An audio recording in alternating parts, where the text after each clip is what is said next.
Most people believe that a cage is made of iron bars and locked doors. But the most effective cages are built out of comfort, steady paychecks, and the illusion of choice. If you are earning a decent salary, living in a nice neighborhood, and have a respectable credit score, you probably think you are winning. You think you have escaped the struggle. But the truth is much more uncomfortable. The middle class isn't a destination, it is a holding pen.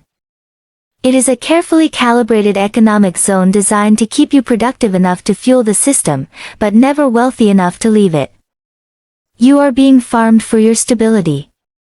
Your discipline is being used against you.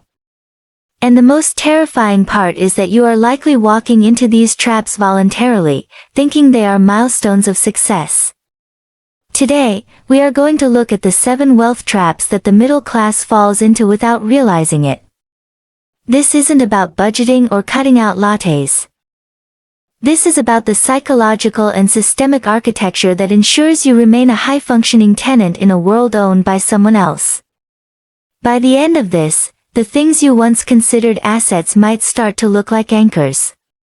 The exit is visible, but most people are too afraid to let go of the bars. We live in an era of premium mediocrity. You have access to better technology, faster food, and more entertainment than a king did 200 years ago. Yet, the sense of permanent precarity has never been higher. The problem matters today because the traditional social contract has been quietly replaced by a subscription model. Most people misunderstand their own financial standing. They look at their gross income and feel a sense of power. They don't see that their life has been engineered to consume exactly as much as they produce. This creates a profound psychological conflict. You feel like you're doing everything right, but you aren't getting anywhere.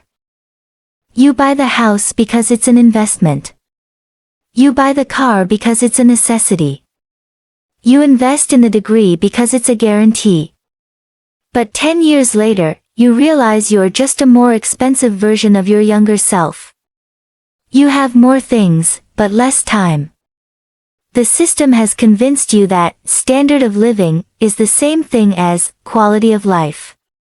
It isn't. One is a measurement of how much you can buy, the other is a measurement of how much you own. The middle class is currently drowning in the former while starving for the latter. To understand the mechanics of these traps, we have to look at the concept of the consumer flywheel. Imagine a hamster wheel that is connected to a generator. The faster the hamster runs, the more light the wheel produces. The hamster sees the light and feels successful. But the light doesn't belong to the hamster, it belongs to the person who owns the generator. The first trap is the primary residence trap. We are told a home is our biggest asset. But in reality, for most of the middle class, a home is a liability that masquerades as an investment. It takes money out of your pocket every month through taxes, maintenance, and interest. It locks you into a specific geographic location, making you a captive audience for local employers. The second trap is lifestyle creep, which is the silent killer of wealth. As your income grows, your expenses grow to meet it. The system relies on this. It needs you to upgrade your phone, your car, and your furniture every few years. If you stopped upgrading, the economy would stall. You aren't buying these things because you need them, you are buying them because the system has linked your self-worth to your consumption. You are paying a high price to maintain a character that you don't even like. The hidden math of the middle class is built on negative arbitrage. This is where the interest you pay on your debts is significantly higher than the interest you earn on your savings. Most people think they are investing when they put money into a retirement account that earns 7%. But they are doing this while carrying a car loan at 6% and a mortgage at 5%. When you factor in taxes and inflation, your real return is often zero or negative. You are effectively working for the bank. The fourth trap is the education debt trap. We are told that a degree is a golden ticket. But in many cases, it is a debt-funded bet on a future that no longer exists. By the time you pay off the interest on the loan, the skill you learned has been automated or devalued. The fifth trap is professional captivity. This is when your lifestyle becomes so expensive that you can no longer afford to quit a job you hate. You are a high-earning slave. The math of your life has become a prison. If you stop working for 3 months, your entire world collapses.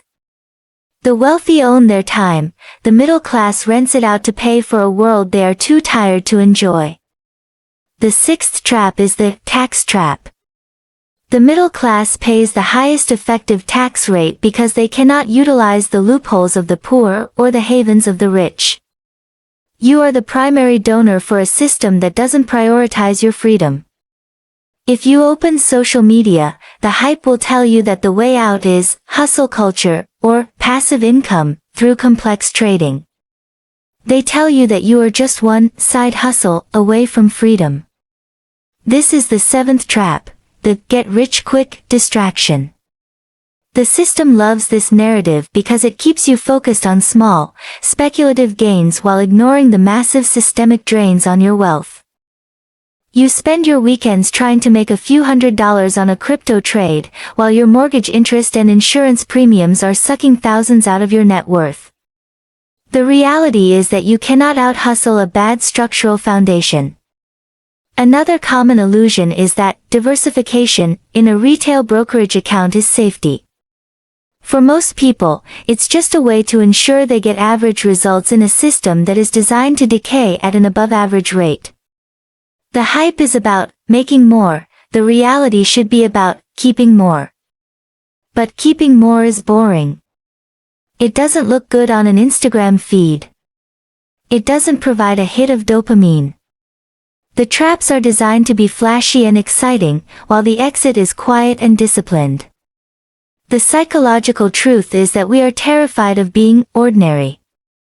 The middle class is driven by the fear of falling and the desire for status. We use our money to signal to the world that we are doing well. This is an emotional vulnerability that the financial system exploits perfectly. We buy the luxury SUV not because it's a better machine, but because it tells our neighbors that we have arrived.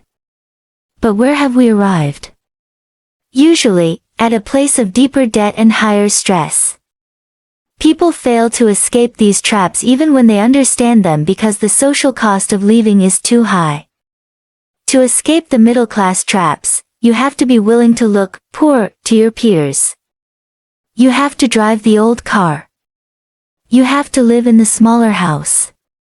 You have to say no to the expensive vacations. Most adults cannot handle the perceived loss of status. They would rather be a stressed-out success than a peaceful failure. We are trapped by our own ego. The bars of the cage aren't made of money, they are made of other people's opinions.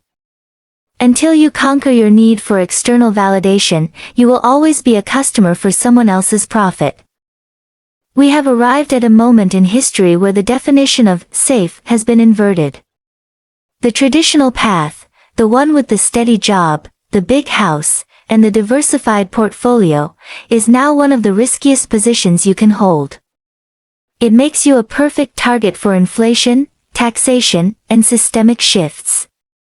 The middle class is being squeezed out of existence, not by a sudden crash, but by 1,000 small responsibilities that were actually traps.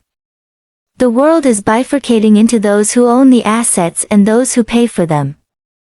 The question you have to ask yourself isn't how you can earn more money. The question is, how much of your life are you willing to trade for the appearance of success?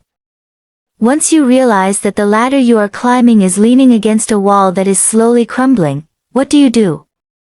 Do you keep climbing because everyone else is? Or do you have the courage to step off and find a different way up? The traps are only effective if you believe in the prize. But if the prize is just a more comfortable version of the same cage, is it really worth the effort? The door is unlocked. But the world outside doesn't have a steady paycheck or a guaranteed path. It only has freedom. And for most people, freedom is the scariest thing of all. What would you do if you weren't trying to prove anything to anyone? The answer to that question is where your wealth actually begins. But are you ready to be the only one in the room who isn't playing the game?